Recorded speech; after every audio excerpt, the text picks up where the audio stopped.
On discute avec l'équipage du VSAV et c'est comme un accord, on arrête cette réanimation. Souci de santé, jour-nuit pendant plus de 10 ans, mon corps n'a plus supporté. Je ne dois pas m'éloigner, je dois toujours réfléchir à l'endroit où je vais, s'il y a de la circulation.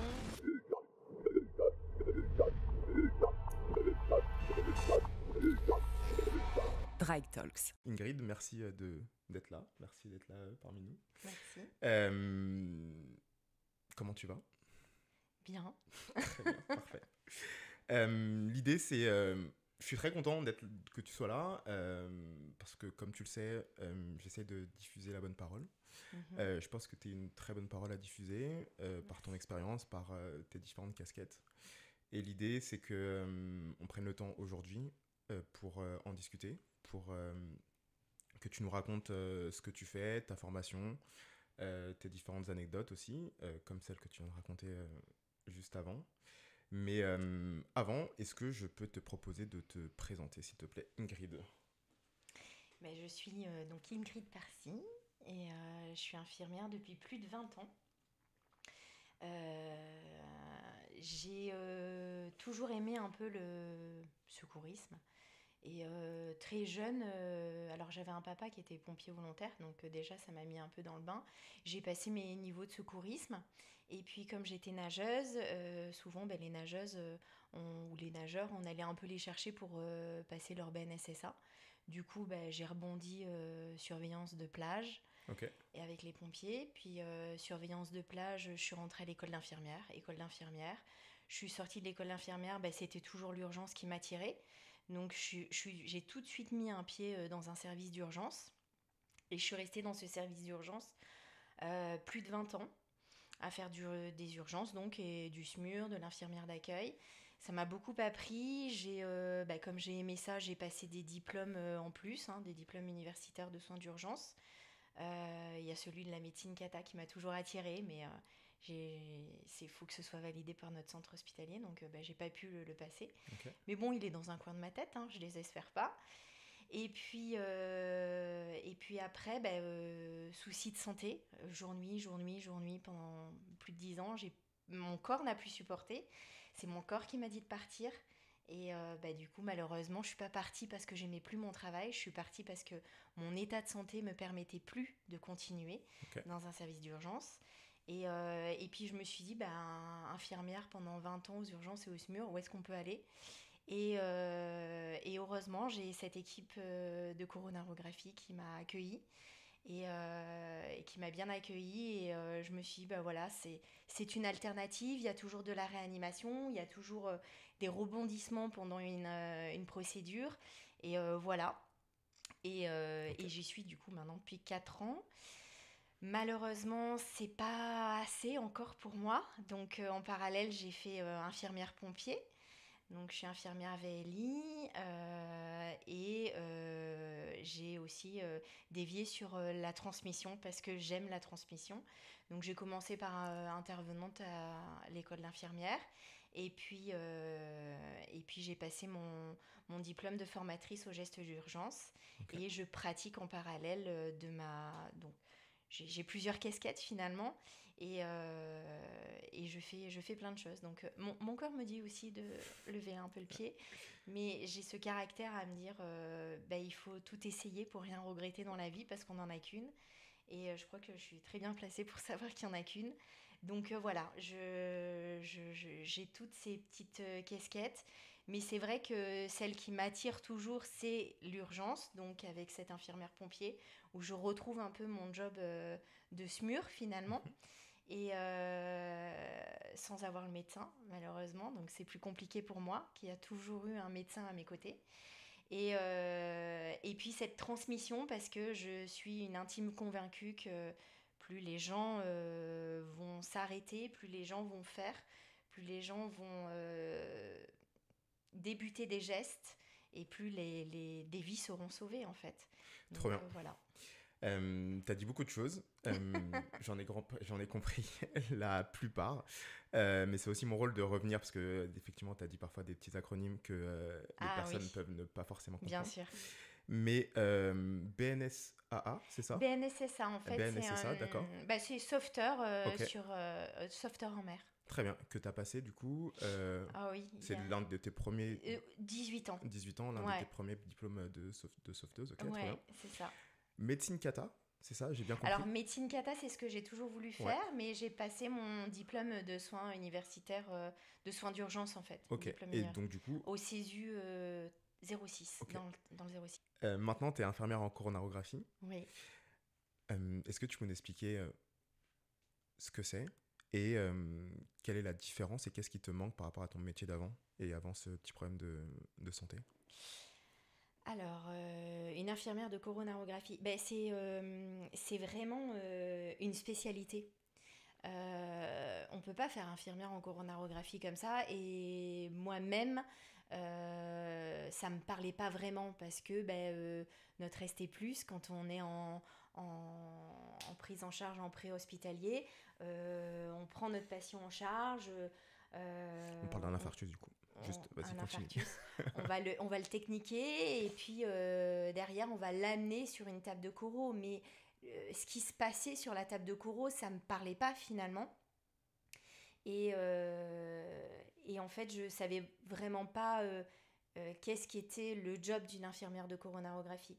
Et on va vraiment assister notre coronarographe dans la procédure qui va faire, donc je ne vais pas vous expliquer tout le geste parce que j'ai peur que ce soit trop long, mais en gros, on va aller à l'endroit où la lumière est ou diminuée ou occluse de la coronaire pour aller y mettre un stent et pouvoir relancer une circulation et une oxygénation de ce muscle cardiaque qui souffre. Et finalement, je me suis dit, ça aussi, c'est beau. Et j'avais pas conscience de cette technique, parce que c'est vraiment une technique de pointe qui, en fait, est incroyable. Et alors, la nature est déjà super bien faite. Ça, c'est clair, et j'en ai vraiment pris conscience dans cette spécialité-là, parce que quand on voit ce que notre réseau coronarien est capable de faire quand il souffre, parce qu'il y a une lésion qui est en train de se faire à bas bruit, j'en étais pas consciente. Et puis après, la technique qui est qu'on apporte pour pouvoir sauver des vies aussi autrement, finalement. Parce que dans tout ce que j'ai pu faire aux urgences, oui, on sauve des vies, mais là, c'est sauver des vies autrement, et c'est tout aussi beau finalement. Et Est-ce voilà. que tu peux nous... Ouais, trop bien. Il s'avère que, donc du coup, effectivement, tu travailles dans le centre hospitalier où je suis rattaché ici dans le CAB. J'ai discuté aussi avec Thomas Levasseur, qui est un des coronarographistes avec qui tu travailles. Que j'adore. Très sympa, Thomas. Ah oui. D'ailleurs, on te fait un petit coucou. Petit coucou, Et Thomas. l'idée, c'est... il nous a raconté quelle était son expérience quand il est appelé d'astreinte lors d'un infarctus. Est-ce que tu peux me raconter quelle est toi ton expérience d'infirmière de coronarographie quand on t'appelle pour une urgence, enfin quand tu es appelé pour une urgence, un infarctus, et un peu ce point de vue d'infirmière avec ce travail d'équipe qui se fait avec donc du coup Thomas ou tout autre coronarographiste? Alors, déjà, qu'on soit infirmière au SMUR, donc avec un trio, un médecin, une infirmière, un conducteur, ou qu'on soit en coronarographie sur une urgence, c'est un médecin, 2 infirmières, il y a des liens qui se font parce que, en fait, ensemble, on va vivre une situation très particulière. Parce que quand le patient s'aggrave, quand le patient s'arrête, en fait, on est là, et c'est vrai qu'on est comme une fourmilière à essayer de faire ce qui va être le mieux et le plus bénéfique finalement pour notre patient. Et donc, c'est vrai que quand je suis d'astreinte, par exemple, moi qui ai l'habitude de courir et de faire beaucoup de forêt, je me dis qu'à ce moment-là, c'est pas possible, donc je vais aller en salle. Parce qu'au moins, je sais que si je suis appelée, je peux décaler rapidement. Je dois être sur le secteur, je ne dois pas m'éloigner, je dois toujours réfléchir à l'endroit où je vais, s'il y a de la circulation, si là, comme l'été, je suis toujours en train de réfléchir où est-ce que je peux aller. Quand je me gare, je ne m'éloigne pas finalement de la voiture. Donc, faut toujours réfléchir à tout ça. C'est petit réflexe que tu as au fur et à mesure du temps. C'est ça, il faut réfléchir et se dire, voilà. Comment je peux être le plus apte si mon téléphone sonne, comment je peux me dégager rapidement. Okay. Et alors, les restos, j'ai tenté. D'accord. Je suis déjà partie avec des doggy bags, ou alors je n'ai pas mangé. Mais c'est le risque. Donc, j'ai ce petit goût du risque, des fois, de me dire, allez, tant pis, on va le tenter, puis on verra bien. Des fois, ça passe, des fois, ça passe pas. Bon, voilà. Et puis après, quand on arrive, voilà, on est 2 infirmières, un médecin, et puis donc ou l'hélico ou le SMUR nous apporte le patient, ou alors tout simplement, c'est un patient qui arrive des urgences ou qui s'est aggravé aux soins intensifs de cardiologie. Et voilà, et puis après, on rentre dans notre bulle. Mais en fait, je vais te dire, je rentre dans ma bulle, et donc dans ce qui va être le mieux et le plus bénéfique pour le patient. Mais comme je peux le faire quand j'étais infirmière au SMUR, ou comme je peux le faire actuellement aussi quand je suis infirmière VLI, pompier. Parce que voilà, il faut réfléchir et voilà, qu'est-ce qu'on fait, comment on déroule. Et alors la médecine d'urgence, on travaille beaucoup avec des algorithmes, et puis on déroule nos algorithmes, et puis bam bam bam. Et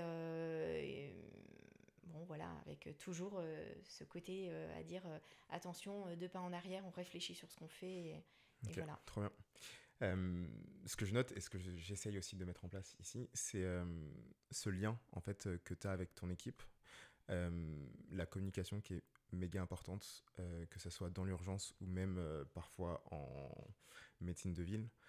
Moi, je suis persuadé que le patient n'est que mieux soigné quand l'équipe médicale, paramédicale arrive à communiquer au top, et qu'il n'y ait pas de on-dit, de sous-entendu, que ça parlait d'une équipe, donc du coup le conducteur, l'infirmière et le médecin, que le conducteur puisse tout dire au médecin, même s'il a peut-être fait une erreur, il a oublié quelque chose, et vice-versa. Et que c'est cette communication qui est la plus bénéfique au patient et pour qu'on augmente la probabilité de survie. Donc c'est marrant qu'en fait, que tu aies ce point commun entre tes différentes casquettes, tes différents métiers, que tu sois infirmière aux urgences, infirmière en chorégraphie ou en cas d'intervention, qu'il y ait sur cette communication qui soit toujours importante. Comme tu dis, c'est très important parce qu'en fait,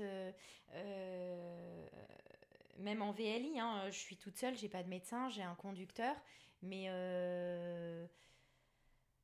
alors on l'a dit plusieurs fois, mais du coup VLI, c'est véhicule léger d'intervention, c'est ça ? Véhicule léger infirmier. Infirmier, pardon. Voilà. Okay, très bien, pour que les gens c'est une formation de 2 ans en plus. Pareil, on travaille énormément avec des protocoles. Donc, et du coup, je déroule mes algorithmes en fonction de la situation. Et le protocole qui va être le mieux adapté sur mon patient, en fait. Et après, derrière, j'ai mon garde-fou, finalement, qui est ma régulation, et que j'appelle. Et j'ai mon médecin régulateur qui est au courant que j'ai déroulé tel ou tel protocole en fonction de ce qui se passe sur ma victime, et qui me couvre si je dois sortir de mes protocoles. Okay. Et puisqu'en fait, dans mon véhicule, j'ai exactement les mêmes choses que finalement j'avais au SMUR, sauf que voilà, j'ai pas mon médecin. Voilà, c'est la différence qui est finalement compliquée au départ. On m'avait averti. C'est quoi qui change en fait, ma hiérarchie chez les pompiers m'avait dit attention, tu sais, c'est délicat quand on est infirmière SMUR et qu'on passe sur de la VLI. Et depuis tant d'années, tu as fait infirmière SMUR et là, tu bascules sur de la VLI. C'est énormément de responsabilités et c'est pas... Les débuts ont été très difficiles à plusieurs reprises. Je me suis dit, je vais arrêter parce qu'en fait, j'ai toujours eu ce manque de confiance en moi finalement. Et je m'étais dit, ouh, c'est chaud. Et ils m'ont toujours dit, attention, si tu veux être dans les clous, quand tu arrives sur une situation, toujours prendre toutes les informations avec ton chef d'agré, 2 pas en arrière, t'analyses la situation, et après je rentre dans ma bulle, et là, je déroule mon intervention en fait. Mais tout ça pour en venir que c'est hyper important que ce soit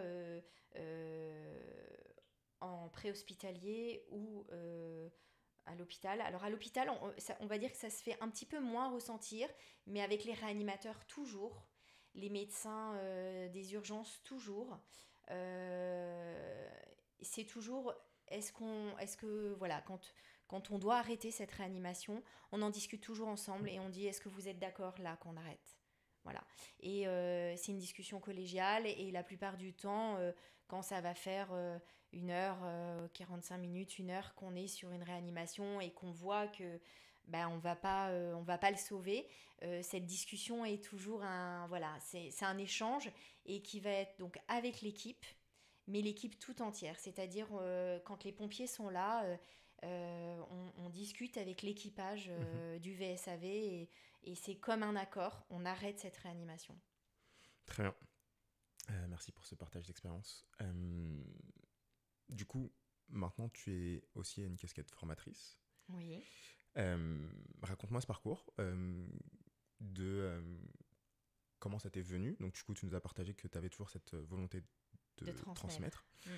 Quand est-ce que tu as passé le pas ? Comment on fait pour devenir formatrice comme tu es ? Et quels sont les cas concrets aujourd'hui En fait, j'ai travaillé pendant des années avec un médecin qui travaille toujours dans un service d'urgence et avec qui on a tissé des liens. Alors tissé des liens parce qu'on a vécu des choses en intervention et que ça rapproche. Et puis parce que dans ces services d'urgence où j'ai travaillé pendant des années, il y a quelque chose qui est très important et qu'on a vraiment veillé à ce qu'il y ait toujours, c'est-à-dire énormément de partage en extra. Okay. Et notamment un jour où j'avais dit tiens, il y a un raid SAMU.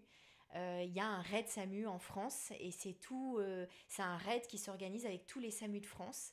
Et moi j'avais dit notre service d'urgence va en faire partie et j'avais commencé à monter une équipe finalement, comme j'aime le sport. Et puis finalement il y en a eu 2, il y en a eu 3 et notre service d'urgence a monté 3 équipes, ce qui a été fou parce que pour les plannings derrière ça a été chaud pour assurer tout un week-end parce qu'on est quand même parti quasi 3 jours et en fait et c'était rigolo parce qu'à ce moment-là il y avait W9 qui en fait nous suivait pour savoir comment ça se passait dans notre service d'urgence et il nous a suivis jusqu'à ce raid SAMU qui s'est passé en Lozère. Et tout ça pour te dire que c'est hyper important de vivre aussi des choses en extérieur, ça rapproche, ça soude énormément et quand on travaille dans un service comme ça qui est quand même difficile, c'est hyper important d'avoir une cohésion et cette cohésion je suis contente parce qu'elle est toujours maintenue, il y a toujours des soirées qui se font et ça soude et donc notamment avec ce médecin avec qui j'ai vraiment créé un lien très particulier. On s'est dit, et si on se formait aux soins d'urgence et on est partis tous les deux du coup au centre de formation du 83 pour passer cette formation. Ça s'est fait en 1 année aussi. Et on est sortis tous les deux de cette formation convaincus qu'il fallait qu'on reste ensemble parce qu'en fait on échange sur des situations qu'on a vécues ensemble. Et la plupart du temps quand on fait nos formations dans notre centre hospitalier, la plupart des gens du groupe à la fin des 3 jours nous disent c'est génial parce qu'on voit vraiment qu'il y a quelque chose entre vous deux et vous savez nous le faire partager et ces 3 jours où on pouvait penser que ça allait être redondant et que, et ben en fait, c'est passé à une vitesse parce que vous nous avez transmis tellement bien votre passion que les 3 jours ont fusé. Ok. Et alors, nous, on est déjà hyper contents avec Philippe que ces 3 jours se passent bien pour nos apprenants. Mais là où on est encore plus content, c'est de se dire que quand il va y avoir une situation d'urgence, et ils interviendront. Mm. Et parce qu'ils seront sur deux. Ils, ils se sentiront En confiants confiance, ouais. et des vies seront sauvées. Donc Trop bien. c'est génial. Et trop bien. Et du coup, sans rentrer forcément dans les détails les plus précis, mais ils apprennent quoi durant ces 3 jours de formation des intervenants? Enfin, qu'est-ce que tu leur transmets comme, Alors, comme compétences? déjà, je les détends toujours avec un petit caout pour savoir un petit peu leur connaissance avant de D'accord. commencer, pour déjà connaître leur niveau, en fait. Ok. Et puis après, forcément, il y a l'alerte, la mise en sécurité. Ça, c'est le premier module, hyper important, connaître tous les numéros, en tout cas les plus importants. Savoir passer un message d'alerte, comment le passer, comment donner une bonne adresse pour derrière que la chaîne de survie se mette en route. Et parce que donner une mauvaise adresse, derrière les secours n'arrivent pas ou arrivent avec un gros décalé et du coup perte de chance pour la victime. Après, je déroule toujours avec les obstructions des voies aériennes supérieures, les plaies, hémorragie, savoir garrotter, hein, ça aussi, hein, c'est un geste simple, savoir garrotter, mais pas tout le monde sait garrotter et en fait, en garrottant, on arrête un saignement. Du coup, hop, déjà, on stabilise une victime, en fait. Exactement. Je trouve que, Donc, enfin, tu l'as très bien dit, mais ce qui est aussi important, c'est que parfois des gestes simples ouais. Il n'y a doivent pas être besoin enseignés. d'avoir beaucoup Ouais. d'expérience, en Mais fait. c'est juste que, enfin, moi, de ce que j'ai appris là en ayant cette expérience, c'est que en fait, ces gestes simples, il faut vraiment qu'ils soient bien appris parce que parfois les gens ont l'impression de le savoir et ces gestes simples sont mal faits. Et donc, C'est du ça. coup, parfois, une victime qui pouvait être facilement stabilisée, en fait, il y a toujours ce danger ou cette urgence qui continue parce que ce geste simple n'est pas fait. Donc du coup, c'est pour ça qu'il faut faire ce genre de formation. Il y a quoi d'autre aussi que tu leur apprends avec le... Après, tous les types de malaise, hein, parce que c'est simple, mais si on sait reconnaître une hypoglycémie, ce patient-là, concrètement, si c'est un diabétique qui est connu et qui malheureusement a un peu foiré sur son traitement, il n'a pas besoin d'aller passer des heures et des heures aux urgences. Parce qu'en fait, il faut bien le resucrer avec ce qu'il faut et pas que des sucres rapides parce que les gens disent on va donner du sucre rapide, mais en fait derrière il y a le sucre lent parce que sinon il va y avoir l'effet qui se coule et s'il y a l'effet qui se coule, il va de nouveau être plus mal et on va le laisser pas en sécurité finalement parce que si nous on s'en va et qu'on l'a laissé avec un sucre rapide derrière sans rien, voilà. Donc vraiment avoir connaissance de tous les types de malaises qui existent, notamment aussi l'AVC, où derrière, si on passe un bon bilan, une bonne alerte, et qu'on connaît bien notre victime, ou que du moins on a pris les bonnes informations, je dis toujours à mes apprenants, soyons des Sherlock Holmes. Plus vous prenez des informations et plus vous allez donner ces informations à la régulation et plus derrière vous aurez les bons vecteurs qu'il faut pour amener la personne au bon endroit, au bon moment. Voilà quoi. Donc voilà, donc tous les types de malaise. Et puis après on en arrive à l'ACR, donc l'arrêt cardio-respiratoire. Et puis, on fait le module accouchement, inopiné. Et aussi, on fait tout ce qui est situation sanitaire exceptionnelle, le SSE. Et comme j'aime bien ça, et je parle énormément donc, des attentats, parce que les attentats, il faut en parler. Parce qu'il y en a de plus en plus, parce que des situations exceptionnelles, il y en a de plus en plus. Et je dis toujours à mes apprenants, voilà, là je vous parle d'une attaque au couteau. Vous me dites, non, dans notre ville, ça arrive pas et bim, sur les 3 jours où je fais ma formation, il se passe quelque chose en France, alors peut-être pas dans notre région, mais bien que ça arrive. Mais il y a toujours Ouais, la priorité n'est pas nulle. voilà. Et le lendemain, ils arrivent en cours et puis ils disent il s'est passé ça à Nîmes ou il s'est passé ça. Oui, en fait, prenez conscience qu'on est à l'abri de rien, que ça arrive de plus en plus et que d'où l'importance de savoir garrotter, de savoir faire une réanimation parce que voilà, les attentats de Nice, c'était il n'y a pas si longtemps et il y a eu énormément de victimes et si les gens savent faire, on peut sauver des vies. Donc, voilà. Ouais, et c'est pareil pour... Enfin, là, tu as parlé des attentats, mais c'est aussi pareil pour les arrêts cardiaques, parce que ça aussi, ça peut arriver n'importe où. Ah oui. Et c'est ce que j'ai tendance à dire aux différentes personnes qui veulent apprendre les gestes de premier secours. C'est l'une des seules manières que vous avez entre vos mains, clairement, pour sauver des vies. Et ça peut arriver une seule fois dans une vie et il faut être préparé pour le faire. Parce qu'il y a, malheureusement, ça arrive. Malheureusement, il y a des gens qui tombent, il y a des gens qui font des infarctus et après des arrêts cardiaques. Et on voit trop de personnes qui restent là et qui ne savent pas quoi faire, ne serait-ce que appeler appeler les bons numéros. C'est très important, le 15 pour SAMU. Et voilà, donc c'est à ça que tu sers du coup quand tu fais tes formations. Comment on fait pour se former à ce genre sur 3 jours? Qui est-ce qu'on doit appeler? C'est quoi la démarche qu'on doit faire pour... Alors, moi, c'est un AFGSU, donc c'est principalement pour tous les gens qui travaillent dans un institut de soins. Ok. Donc, déjà, c'est pour mon hôpital.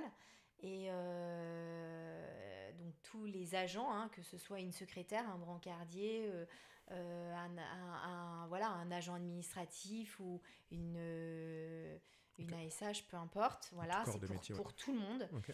Et puis, des fois, ça peut être des médecins ou des kinés ou d'un centre sportif ou d'un centre de rééducation ou infirmiers libéraux. Ça peut vraiment... voilà, mon hôpital l'ouvre aux gens de l'extérieur. Okay. Voilà. Mais il faut qu'ils fassent partie d'une institut de soins. Voilà. D'accord. Je ne peux pas enseigner finalement aux civils. Pour ça, il faudrait que je sois formatrice, que je passe d'avoir un autre diplôme pour... Voilà. Okay. En fait, il n'y a pas de passerelle entre la sécurité civile et les pompiers. En fait, ce que je pense est très dommage. C'est dommage parce que en fait, c'est exactement la même chose. Et si je devais reprocher une chose, c'est effectivement... Enfin, je pense qu'à partir du moment où tu sais former un type ou un corps de métier, je pense que tu peux former tout le monde. Bien sûr. Et je pense qu'il y a certaines barrières, donc celle-là en fait partie, c'est que je pense que le but, comme toi et moi, c'est de former le plus de personnes pour sauver plus de personnes. Et moi, c'est ce genre de barrière qui... Bon, bref. Qui t'agace, mais comme moi, m'agace en fait. Mais je comprends pas en fait pourquoi il y a ce genre de barrière. Je suis complètement d'accord. Et parce que si jamais on a un objectif commun qui est de former le plus de personnes, en fait, à partir du moment, encore une fois, je redis la même chose, mais si tu sais former une personne, tu sais en former 30 000 et peu importe ce qu'ils font. En faisant cet épisode, je pensais en apprendre beaucoup sur la santé, la formation et tout, les gestes de premier secours. J'en ai effectivement beaucoup appris, mais il y a aussi beaucoup de développement personnel. Tu partages beaucoup de mes valeurs. J'ai aussi rien envie de regretter. C'est pour ça que je me donne un peu à fond tout le temps. En tout cas, merci. Si jamais vous avez des questions à poser à Ingrid ou à moi-même, n'hésitez pas à les poser en commentaire. Si jamais vous avez aimé ce genre de format, n'hésitez pas à le dire autour de vous pour qu'on puisse le diffuser. Encore une fois, vous pouvez et vous avez entre vos mains la chance de pouvoir sauver des vies. Donc n'hésitez pas à vous former, à vous en servir. Voilà. Et bonne journée. Salut. Merci.